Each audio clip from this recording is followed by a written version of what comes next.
You could say I was fat, dumb, and happy. I'm really not fat. It's just a figure of speech, but I was dumb because I thought I was in a solid marriage. I was wrong. She's a lying cheater. I'm John T. Miller. My friends call me JT or Beer Man. They call me Beer Man because I brew 5-gallon batches of beer in my home. Most guys in my beer club keg their beer. I, however, bottle mine. My wife Dawn drinks wine. She hates beer. No, I don't have a beer belly. I work out 5 days a week at the gym. My family has a history of heart problems, so I exercise, watch what I eat, and my salt intake. I am 6 feet 3 inches and weigh 192 pounds. 8 years ago, I left corporate America to start my own company, which is doing very well.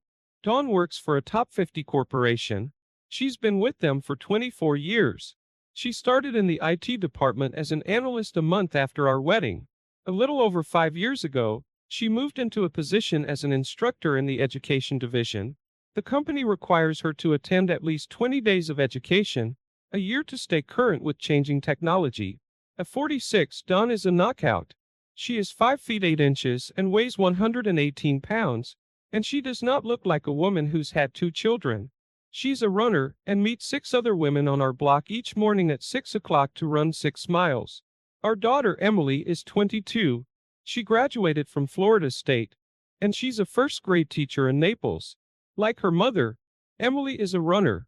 She started running with her mom's group at the age of 14.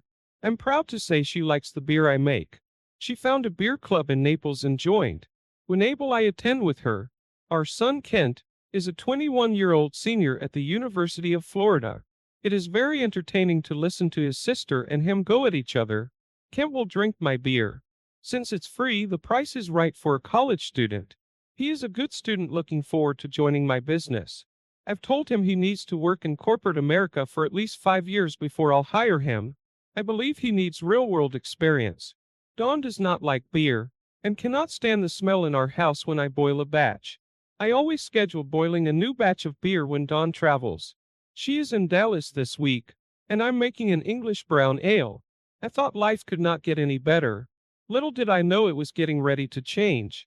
Bobby, one of my beer club members, called and asked if I would pick him up at the airport last Wednesday night at 8:30. Of course I said yes, and it would cost him a 6-pack of his award-winning porter. As I walked into the baggage claim area, I saw 3 of Dawn's fellow instructors exiting. I wondered why Dawn wasn't with them, so I pulled out my cell phone, called her office phone. Normally I call her cell phone. I cannot remember the last time I called her office. Her message said, "Hi, you've reached the voicemail of Dawn Miller. I will be out of the office in Dallas teaching a class until Wednesday, and will be on vacation Thursday and Friday. Please leave a message at the tone, and I will return your call on Monday." About this time I saw Bobby coming my way, so I walked over to join him. I told Bobby what I knew and how confused I was. Bobby suggested I call Steve, who is another member of our beer club, to get his opinion. Steve is a detective with our local police department. Before I called Steve, I decided to call Dawn. After she said hello, doing my best to sound normal, I replied, "Just wanted to call and hear your voice. I cannot wait to hold you in my arms." "Well, what brought this on? Are you wanting to have some fun?" We both laughed. "Yes, I'm going to make love to you as soon as you get home Friday. I'm sure I can't wait till Saturday. Honey, you know these trips wear me out. I'm scheduled on the earliest flight out on Friday, and cannot wait to sleep in your arms." "Dawn, do you have to stay and pack?" "Yes, I have to stay and do my part. It wouldn't be fair to them. I love you and will see you Friday." This is the first time I'd ever known Dawn to lie to me. I know it was late, but I called Steve anyway. We talked about our next beer meeting for a few minutes. "Steve, I think Dawn is cheating on me and I need some guidance."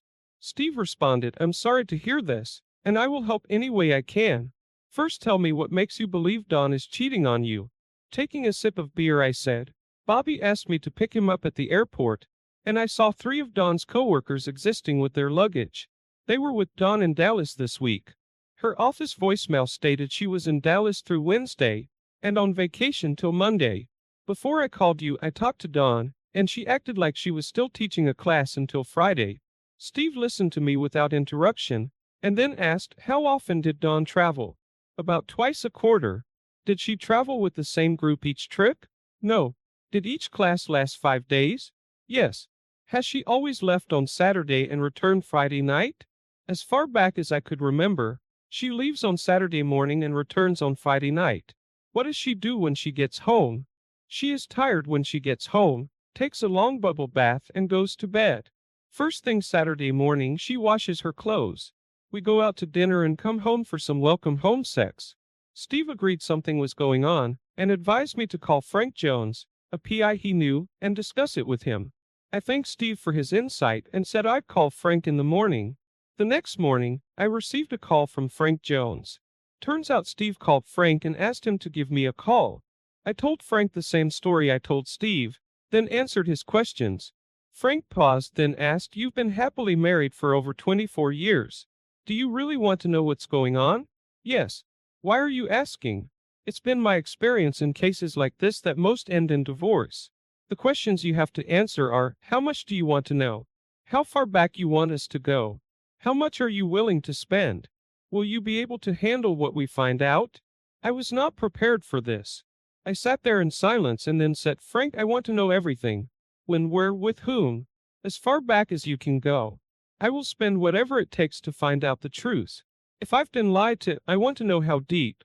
We decided that Frank would contact a fellow PI in Dallas he knew to check on Dawn. He would have someone on his staff check on the training class schedules. They would also contact the 3 instructors I saw leaving the airport. In the meantime, I was to search the house for anything unusual. I wasn't sure what to look for or where to start. I rolled out the living room, the dining room, kitchen, Emily's room, and Kent's room for the time being. I decided to start with Dawn's dresser. Everything I saw in her dresser I've seen before. After opening the door to her closet and seeing so many boxes, I decided to check the bathroom instead. Her side of the bathroom did not hold any secrets. I went back to her closet and started searching, starting with her hanging clothes and working my way through each shoebox. I could not find anything out of place or raised a question in my mind. After searching the master bedroom, the guest bedroom, the den, garage, and attic, I still did not know any more than when I started. Frank arrived around 5 p.m. He installed cameras in all bedrooms, the den, kitchen, as well as a recorder for our phone. We went to the airport, found Dawn's car, and placed a GPS system in the trunk and a voice-activated recorder under the front seat.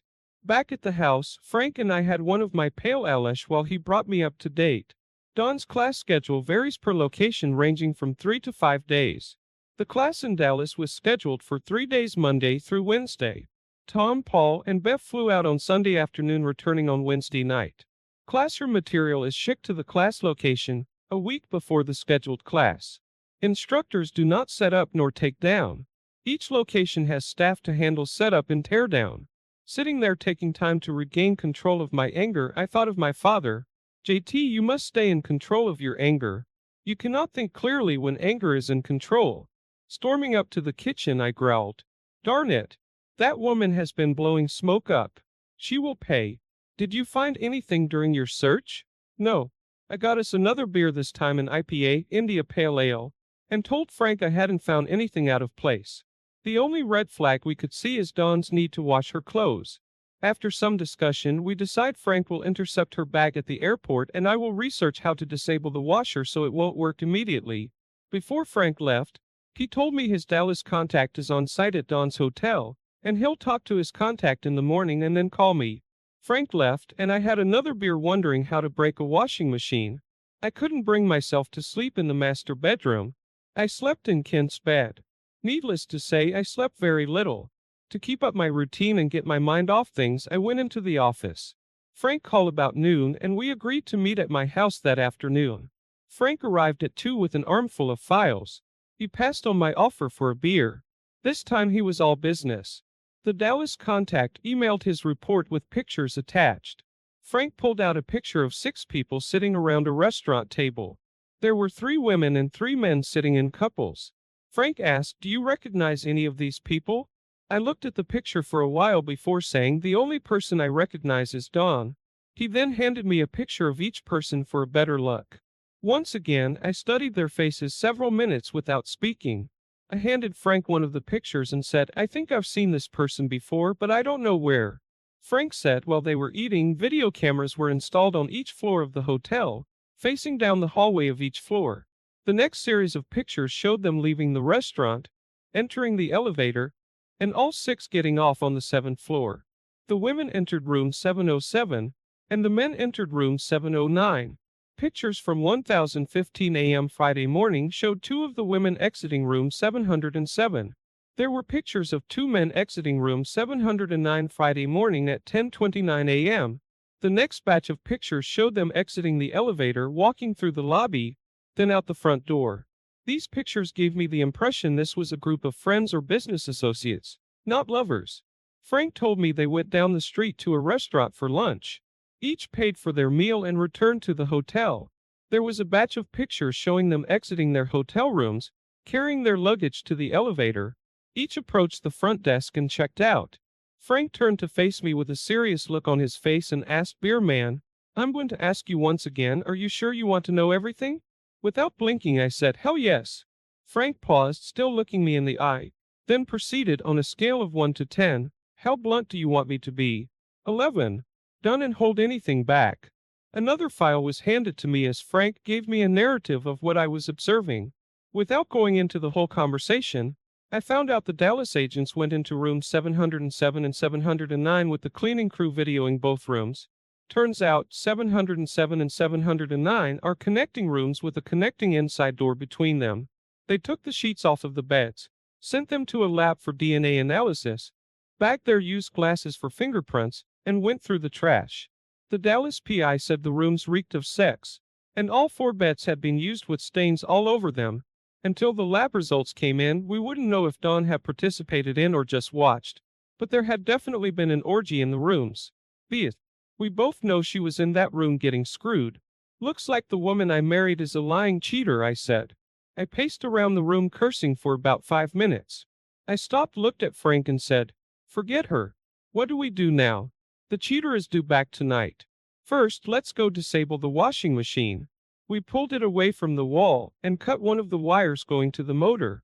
I think Frank wanted to do this first just to give me a simple task to do, giving me time to get control of myself. We went back to the kitchen, and Frank hit me with something I never considered possible.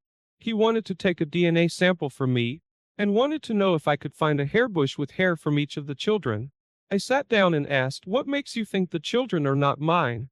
"I don't have any idea. You wanted to know everything, and this is just one item on our checklist." I thought for a minute, said, "We have a clipping of their hair before their first haircut. You only need one piece for each, right?" He said, "That will work." Frank placed my sample in a bag numbered 1, Kent's in number 2, Emily's in number 3. We got a hair out of Dawn's brush and numbered it 4. He would send them to the lab in the morning. Frank had a contact at the airport that was going to try to intercept Dawn's luggage. She would be late getting home because of the time it takes to report missing luggage. Those tasks were out of the way, so we discussed my ability to act normal around Dawn. Could I welcome her home with a hug and a kiss? Could I sit and listen to her lie about her trip? Could I take her to dinner tomorrow and have sex with her? How long and how well could I lie to her? Frank explained his staff needs time to obtain and analyze the evidence. It may take several months to understand everything going on with Dawn. Could I hold it together for months? I told him I'll do whatever it takes. I want to know the truth. Frank reached into his pocket and handed me a bag of Viagra just in case. He then asked, "Would it be possible for you to go out of town on a 3 to 4 day business trip?" I thought about whom I could go see on short notice without raising a red flag to Dawn. A smile crossed my face.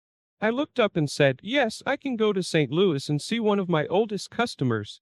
We will play golf, smoke cigars, and drink my beer. Darn Fred really enjoys drinking my home brew. I will tell Dawn I'm going to leave Monday morning, returning Thursday afternoon. Will this work? Why do you want me to go?" Frank said, "Good question. I figure if Dawn is up to something, she will not do anything to make you suspicious. She may let her guard down with you out of town slip up. I'm betting she had a great weekend and can't wait to talk to them again. The only place we don't have a bug is in her office. Wait a minute. Is there something she always wears or carries with her? Maybe we can attach a small bug to it. Do you have any idea?" We stared off into space thinking for a while, and I said, "The only thing I can think of is her briefcase." Franks responded, "It's not the best, but it's better than nothing." I'll leave a bug with you and you can attach it to the briefcase tonight. It's time for me to leave. Are you ready for showtime? I simply said yes. Before Frank got up, he said, if you get a chance tonight or in the morning, check Dawn's panties to see if she leaked any fluids. My guess is these guys rode bareback. You may want to get checked for STD plus and HIV. Good night. Give me a call if you get a chance this weekend. Remember to stay calm. I sat on the back deck with the porter and let my mind wander. Other than Dawn's desire to wash her clothes first thing Saturday morning, I could not think of anything that would give me a reason to doubt her. About 10 minutes before Dawn arrived, I got a call from Frank telling me they retrieved her luggage and it was on the way to the lab. Again, he reminded me to stay calm. Dawn arrived as always tired from her trip, but this time she was upset with the airline losing her luggage. She complained about 2 pairs of slacks she bought last week. Everything else was replaceable. What was important she had in her carry-on. She came into my arms, gave me a hug saying, I love you and am glad to be home. I've missed you so much. After another hug and a kiss, she went upstairs for her bubble bath. I attached the bug to her briefcase, then watched TV reviewing our 10 minutes together. Letting my mind drift back over Dawn's arrival, I couldn't detect anything but love from her to me. Tired from her trip, somewhat pissed about her luggage and happy to be home. I'm not sure my performance was in the same class as hers, but I tried. I realize I need to work on it or she would see through me. I pushed these thoughts out of my mind, went upstairs and prepared for bed where we would sleep in each other's arms. I guess Dawn slept late Saturday morning because she did not have to worry about washing her clothes. Before getting into the shower, I checked out Dawn's panties in the dirty clothes hamper. Talk about feeling like a pervert. I never imagined I would be checking out her underwear. I'm not an expert at this, but I couldn't see anything unusual about her panties. After taking a bath, I went downstairs, started the coffee, went outside for the paper and waited on Dawn. She came into the kitchen while I was getting my third cup of coffee. She was wearing her robe with a rested look on her face. I gave her my best smile saying, Good morning, sleepyhead. You look well rested and ready to start your day. Would you like a cup of coffee? She smiled then said, Yes, thank you. I'd love a cup. I should lose my luggage more often if I'm going to get this kind of treatment. After eating breakfast together, I went outside to take care of my honey-do list. A couple hours later, Dawn came outside telling me she was on the way to the grocery store. She wanted to know if I needed anything. I told her no. I was going to clean up and move my batch of English brown ale from the primary to the secondary while she was gone. We had dinner at our favorite Italian restaurant, chatting about our week apart and discussing the upcoming week schedule. I told her about my trip to St. Louis. She was happy to be home. She said, I'm glad you're traveling instead of me. It's great to be home for a while. Traveling just wears me out. If my luggage is not found by Wednesday, I'll go shopping for replacements after work Wednesday. To tell the truth, I hope they don't find it, so I can go shopping everything but those slacks I've been wearing for ages. I laughed and then told her all about my latest batch of English brown ale. I packed 2 cases of my home brew and head off for St. Louis. Yes, I know it takes over 8 hours to drive there, but what can I say? I like to drive. It gives me time by myself to think. I usually think about my business. However, this trip my thoughts were about Dawn. I called Frank from the road. I gave him an update of how my weekend went. He didn't have any new information but would be in touch. I was lost in thought and 4 hours went by before I knew it. I called Frank again and asked Frank, I want it straight up. What does your gut say? Frank took a breath and said, I've discussed this with Joe in Dallas. We believe Dawn was involved in multiple affairs at once, and this affair has been going on for years. Why do you believe that? It's highly unlikely for one person to sit and watch hours of sex without being involved. Plus, they are very comfortable with each other. They weren't rushed. They didn't look nervous. They didn't hang on each other. They entered separate rooms, and they did nothing to call attention to themselves. It takes years to get that comfortable with each other. My gut tells me you are not going to like what we find out about this group, including your wife. Frank told me the contact said the 6 people discussed the class, their families, and appeared to be very comfortable with each other. They paid their own expenses. They did not sit beside the same person at each meal, and they talked to everyone in the group. This group has been together for a long time. Outside the hotel rooms they were friends. Inside the hotel room they partied. The last thing Frank told me was to decide what I wanted to do about Dawn and the others in this group. Next, I called Mike Davidson, my attorney, and asked him for the name of the best divorce attorney in the state. I gave him a brief update, and he told me he would have Dave Ford call me. I checked into my hotel room and called Dawn to let her know I arrived safely in St. Louis. Then I called Fred to confirm our golf outing. Around 9:30 p.m., Frank called to check on me. I told him I'd given his name to my attorney, and Mike was going to call Dave Ford for me. Frank laughed and said, Dave Ford's name alone would scare the crap out of any attorney Dawn contacted. I'm ready for this to end. Only this time I'd be the one stunting on them. I believe in fair play, but if you mess with me, I'll make you regret the day you met me. They want to play hardball? Then I'm ready to show them how well I can play. All day Tuesday was spent with Fred on the golf course. We played 36 holes of golf, smoked 2 cigars each, drank a case of beer, and had dinner at the club. Frank called me around 1 p.m. Wednesday wanting to know my schedule. I informed I was free the rest of the day and would drive home Thursday morning. Dave Ford called me about 2 p.m., and I got him up to speed. He was glad to hear how I was proceeding. He said Frank's company was one of the best. Dave wanted to know what I wanted to do. If Dawn is cheating on me, I want a divorce. I have to wait on Frank's group to finish the investigation before I can say how bad I want Dawn and her group to hurt. Go ahead and start preparing divorce papers charging her with adultery. Our discussion continued about gathering evidence at her next class, and if I was up to acting normal for months. Dave informed me in Georgia I could obtain a no-fault divorce quicker and cheaper than charging her with adultery. Since the children were adults, I wouldn't gain anything by charging her with adultery. After discussing this with him a little longer, I decided I needed to think more about how to handle the divorce. There was a knock on my door at 9 p.m. Wednesday night. I opened it to find Steve and Frank standing there. Boy, was I surprised to see them.